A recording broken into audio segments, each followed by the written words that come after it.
Hello, everyone. I'm John Higgins, contributing writer to Film and TV Now, and I'm delighted to welcome one and all to this interview special with Chris Jones, who is the creative director of the London Screenwriters Festival. And we're here to talk about his new film, The Impact, of which he is overall producer and director, based on the question of what would you do in your last 2 hours if you knew the world was going to end and nothing was survive with the cause of a meteor. Several filmmakers, writers, and producers, backed up by lots of production associates and actors, were commissioned to attempt an answer.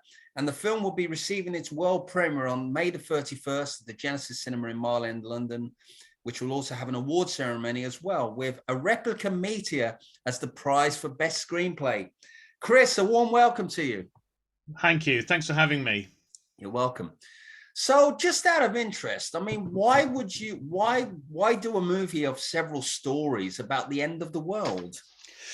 Well, it's well, first of all, we need to think about the language used here. It is a feature film, it is a movie, but it is also a kind of a challenge to screenwriters and filmmakers. When I began the London Screenwriters Festival in 2010, I very quickly realized that, well, first of all, I wanted to take a stand for people's success. You know, there's a lot of people who do training and offer stuff, and that's where it ends. But I wanted to go one step further and say, well, look, if we're going to give you the tools to be successful, I want to credibly give you the opportunity to further your career. And I recognized that the most important thing any unproduced writer needed was a produced credit. And so the very first iteration of this happened, I think, in 2011, when we created a short competition called 4 Nights in August, based on, because I live in Ealing and we were caught up in the riots that happened that year. And we said, why don't we ask people to write a one-page script, send it to us, and then we'll select the best and we'll put those on the internet and see if any filmmakers make them. And it was an enormous success. And we ran this initiative, got something like, I don't know, 40 or 50 short films made. All of those writers got a credit. They went up on IMDb, and perhaps more critically, they had the experience of another creative human being or group of human beings interpreting the words that they wrote, because, you know, the script is just the battle plan. You know, it is subject to not enough light, money, or time. It's raining. The cast isn't how you imagined it. It's in a different location. All of those things, not least of all vision from those people who interpret it. And very often it goes in a very different way than the way that the writers imagined it, but it's usually better, or it's at least adjacent, like, ooh, that's interesting, not the way I would have done it, but, you know, wow. So it was a huge success. So we said, well, let's do it again, but let's do it in a more structured way. So we created a new one called 50 Kisses, which had the simple proposition of write a 2-page script based on Valentine's, featuring a kiss, and we release it in cinemas on Valentine's next year. It took 2 years longer than we anticipated to finish it, which I'll get into later. But we made this movie called 50 Kisses. It was an enormous success for us, and we learned loads doing it, and went in the Guinness Book of Records for the most screenwriters on a feature film. And we said, you know, brilliant, let's do it again. And that's how we came up with Impact 50, because one of the things that we heard from broadcasters is 50 Kisses is great, but it doesn't have a single idea that you can say it is this. Because, you know, we got kissing zombies alongside, you know, traditional romantic movies in 50 Kisses. So we said, well, okay, let's take an event, let's put it around an event. And we had a number of scenarios, including, believe it or not, Pandemic 50. And we were working with the Wellcome Trust to see whether we could get Pandemic 50 off the ground. It didn't work out ultimately, but that would have been an interesting one. But we ended up with Impact 50, which was posing the question, what would you do if you knew literally you had 2 hours to live? And how would you choose to spend that time? And we came up with this idea of getting the president's speech, which is the setup for the movie, and using that as the hook to get people involved. So we got I asked Joe Esterhaus, who wrote Basic Instinct, who'd become a friend of mine after he appeared at the London Screenwriters Festival, said, Joe, write us the opening for the movie. Then we get to say, this is co-written by Joe Esterhaus, highest paid screenwriter of his era with Basic Instinct, Notorious, and all of that good stuff that's really sticky in terms of social media. And I asked another friend, Olivia Williams, to play the president. And she very kindly and graciously agreed to do it. So we shot the opening of the film, which is fundamentally the President of America making the announcement, this asteroid has been spotted, we've only got 97 minutes left, it's going to hit, and then the blast wave is going to go around the planet in a further 45 minutes, giving us like a roughly 2.5-hour runtime from the announcement to the completion. And then, so we put it out on the internet, as we did with 50 Kisses, and the response from screenwriters was overwhelming, as everyone in our community decided to have a go. The barrier to entry was absurdly low. I think the submission was like £5, and we did that largely because we learned on 50 Kisses, you have some barrier to entry, otherwise people will send you poetry. Or a series of photographs. This is my script. Here are the photographs. I'm like, dude, that's not a script. So we had to have some barrier to entry, and also everyone had to read at least 3 of other scripts and leave feedback, credible feedback. You couldn't just leave negative feedback, or otherwise you'd be kicked out of the process.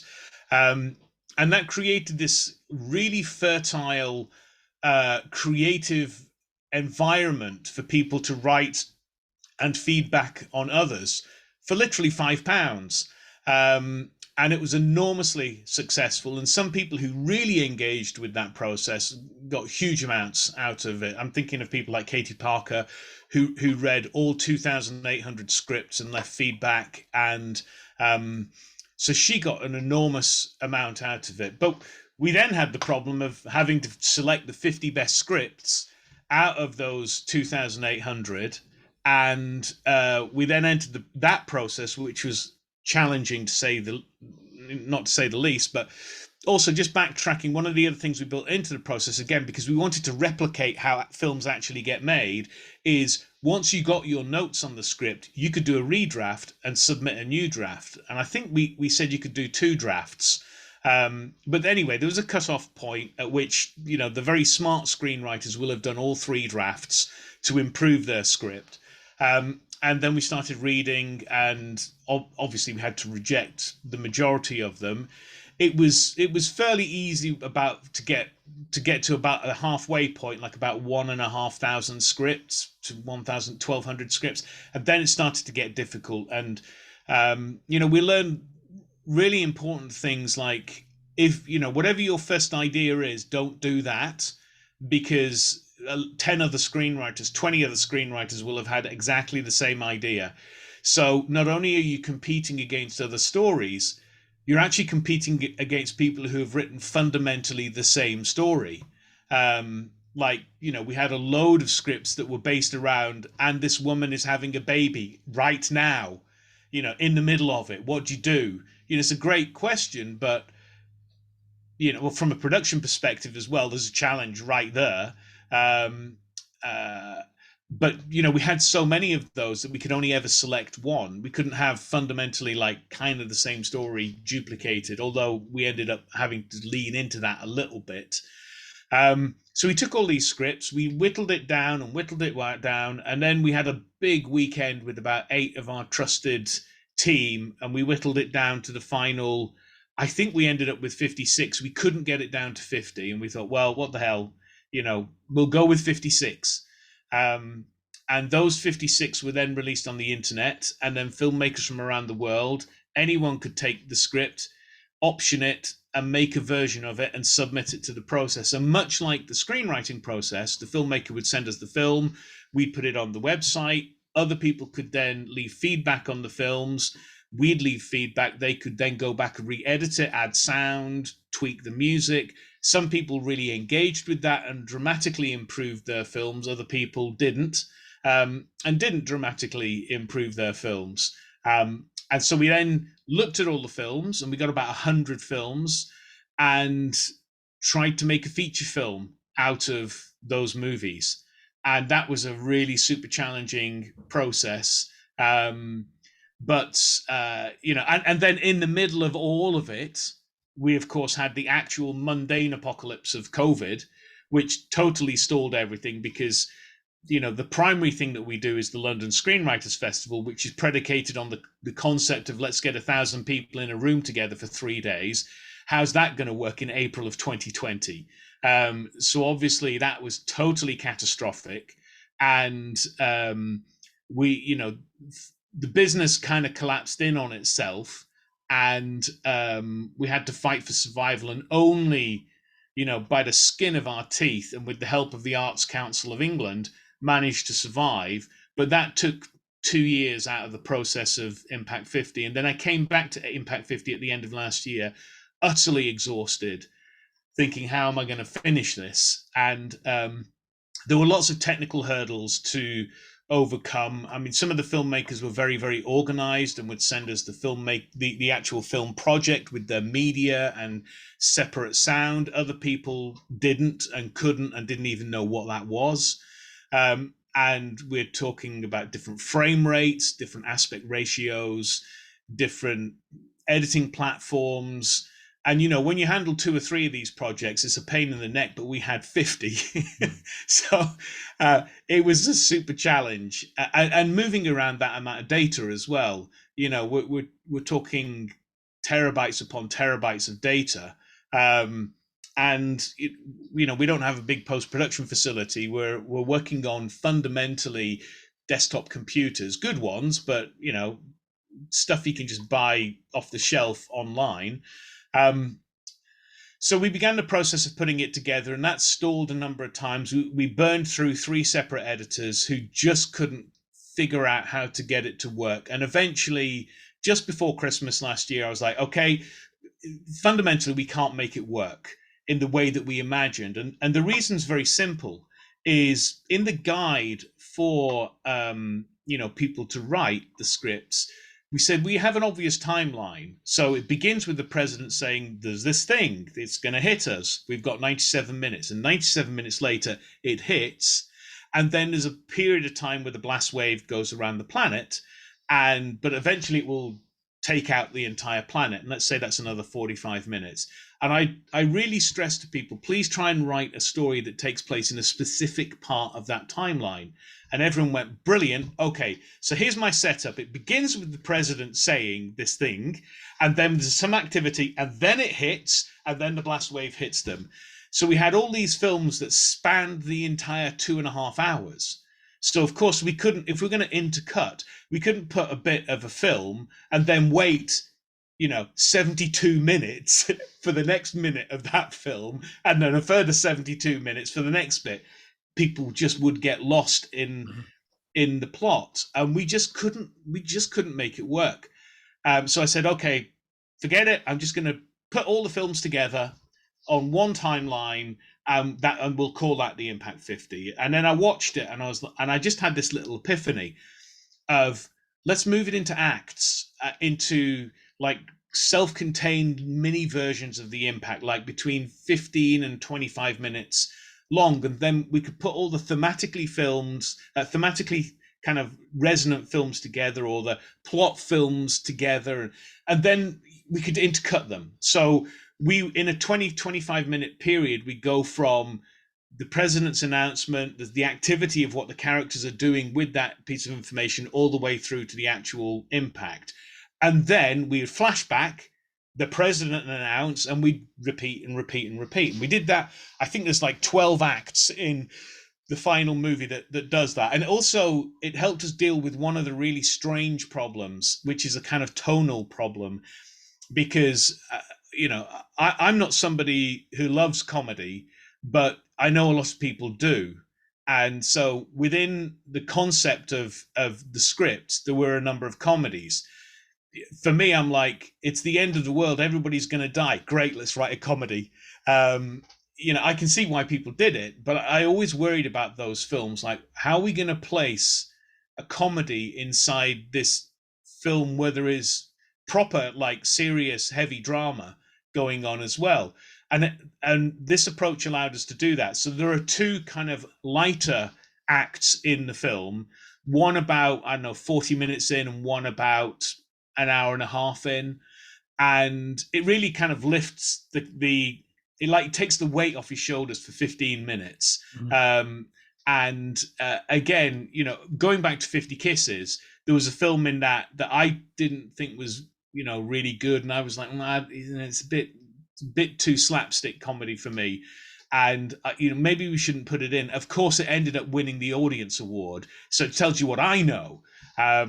So I'm fully willing to be to accept that this is a taste issue. And it's funny enough, we got a review in today from Mark Walker. It's gone live on a website, and he pointed out that one of the challenges in a film like this is not everybody will like every story, because there is a full rainbow of tone in the movie. And while I don't particularly resonate with the comedies, I can guarantee that at the premiere there will be people belly laughing, and afterwards, when we're talking about it over drinks, people will be saying my favorite one was the comedy.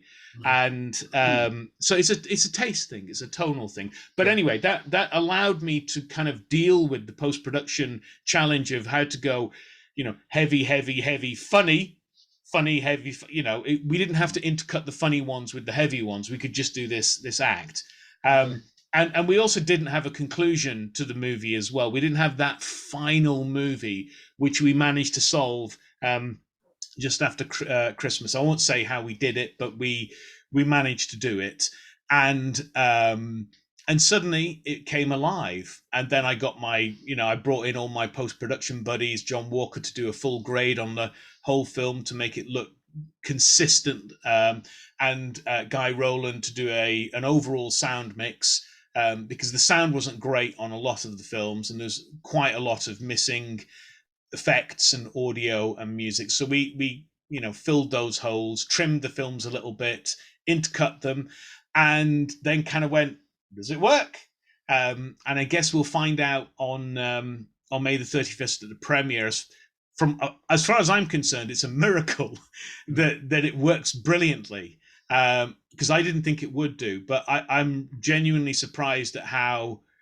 The thing that's really struck me is we've effectively got a movie about the end of the world, and it's not written or directed by Michael Bay, which is normally what we get with this kind of stuff. So it's more like M. Night Shyamalan's Signs, which is aliens invade, only it's all told in a farmhouse. Instead of skyscrapers exploding. So it's like that. It's very small. It's very introverted. It's very intimate. And because of that, it kind of punches harder in a strange sort of way. It's not big and melodramatic. It's kind of small, and it hurts in places. You will cry. You will be sucker punched. You will gut laugh. It will do all of those things. But I think what I'm most proud of is it leaves us thinking.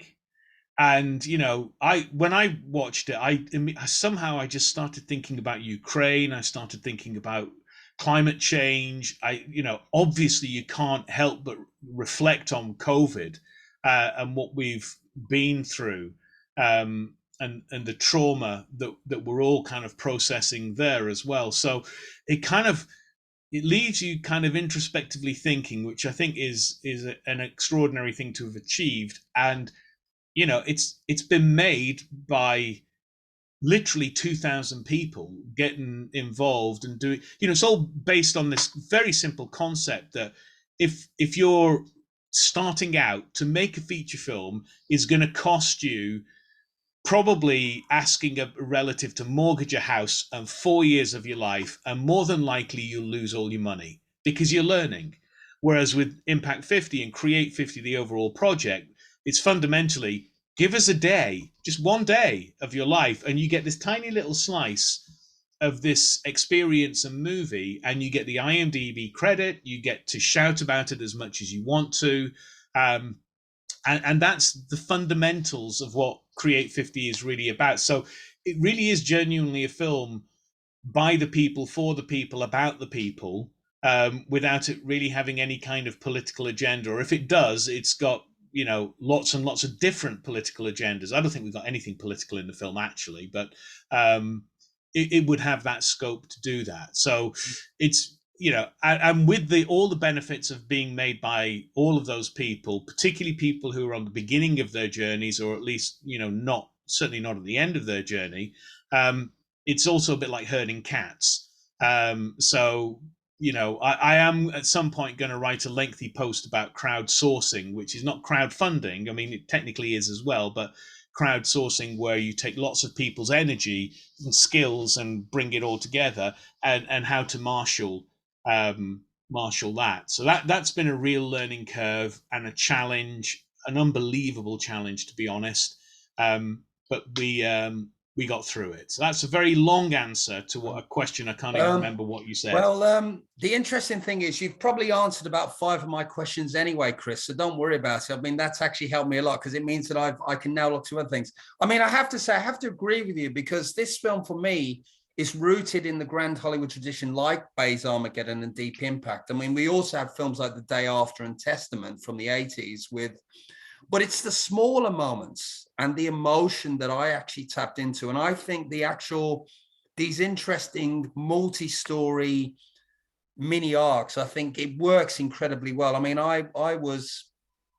it's quite gut-wrenching in a way to watch, because it's the little moments. Like, one of my favorite moments is the woman who pours milk over her with the cats and stuff. And then you have the teacher with the kids, and she's trying to speak to her son, and then of course the phone gets put down or stuff like that. So I think the great thing about it for me is the whole kind of idea of, you are exploring many lives, and it's a bit like a Robert Altman film. You there's no real structure, but you are watching these characters evolve in one situation, say like Nashville. I mean, the finality is there about the film, but it does explore the issues of love, connection, and appreciation. I mean, my question to you is, obviously, if this was real, what would you do? Well, it's interesting, because one of the things I continually tried to steer the writers in various directions, and you can't really underestimate taste and people's preference for certain stories. The one thing I was surprised, perhaps a better question is, what story would I have written and submitted? And if I were a filmmaker on the beginning of my journey, and I saw this opportunity and decided to write something, and then chose to make my own script, if that's how it played out, I would have definitely gone way darker than the majority of the scripts.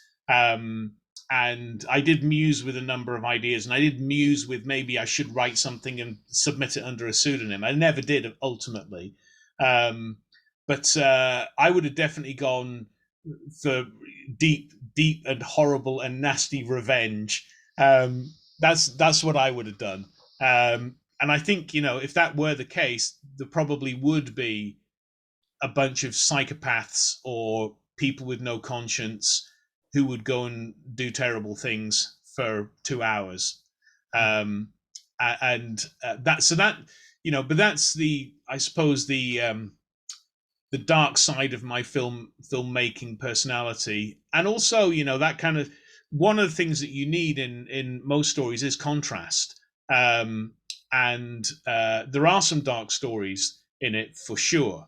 I would have liked a few more dark stories personally, but then that might have tipped it a bit too far in the old heavy direction. So we'll see. There's not much science fiction. There is one slightly science fiction-y story in there, which I'm very pleased with. I did think we'd get more genre-bending kind of stories in there. Like, could we have got a musical? Could we have got horror?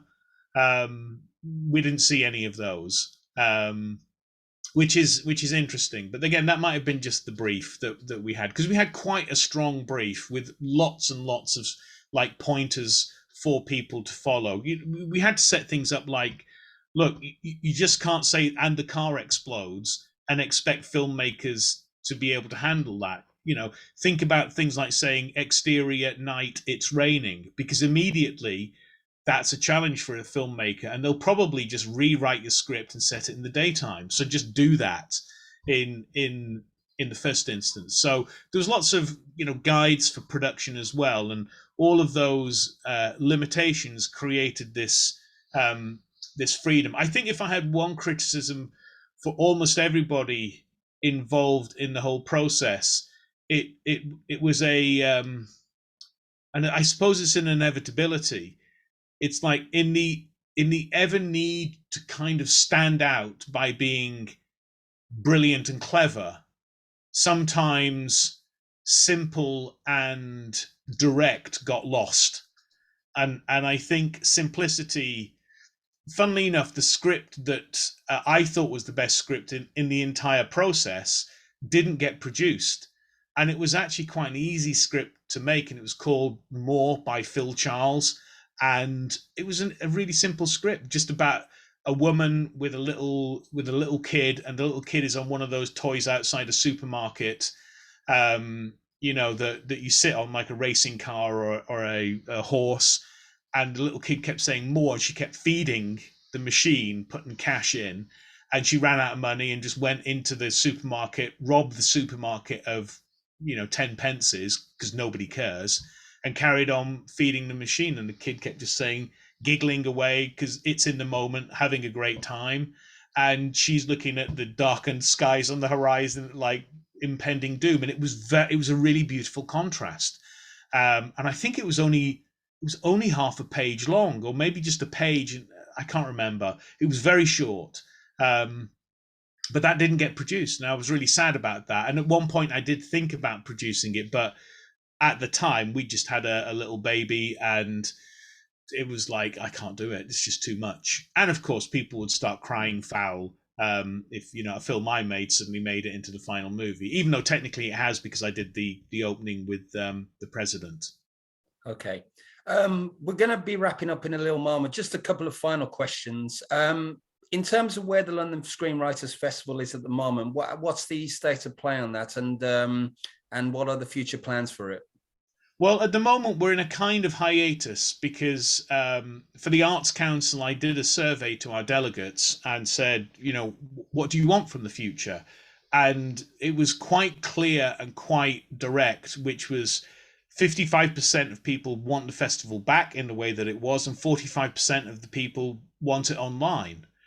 And that puts me in a difficult position, because the festival doesn't quite work if we don't have the numbers, or at least we have to modify what the festival is to match the numbers. So we're not quite sure what to do about that at the moment. And frankly, I'm exhausted. The last 2 years were unbelievably challenging, because technically we should have gone under. And it's only because I don't know how to fail. It's like it's part of my DNA. I refuse to fail. That we didn't. I suspect technically we did. we did go bankrupt. I just never told anybody, and just carried on. But we'll see. We'll see. I need a rest. I need to get Impact 50 completed, and premiered and out to festivals and winning awards and all of that stuff. And then I need to take a short break and a breather. And then we'll see what comes out the other end. And I do plan to return to filmmaking myself as well. So if there's going to be anything, I suspect there'll be an online festival next February, and then maybe a real world festival in the autumn of 2023. We just have to be sure that we're COVID safe. As much as people say, no, there won't be another variant or whatever. If you can't get insurance for it, at least you can't afford the insurance for it anymore. So you have to just take the hit that if it gets postponed or cancelled, you kind of up the creek without a paddle. So it is a super challenging time for event organizers. Okay. Well, listen, Chris, thank you so much for your time today. For more on the Impact, including press and ticket info for the premiere, please go to www.impact50film.com. And you follow the hashtags Impact50 and Impact50Film on social media. For more information on the Screenwriters Festival, You can go to londonscreenwritersfestival.com. I'll post all these links in the info below this interview, which you can see along with other interview content on my official YouTube channel, John Higgins Film Review.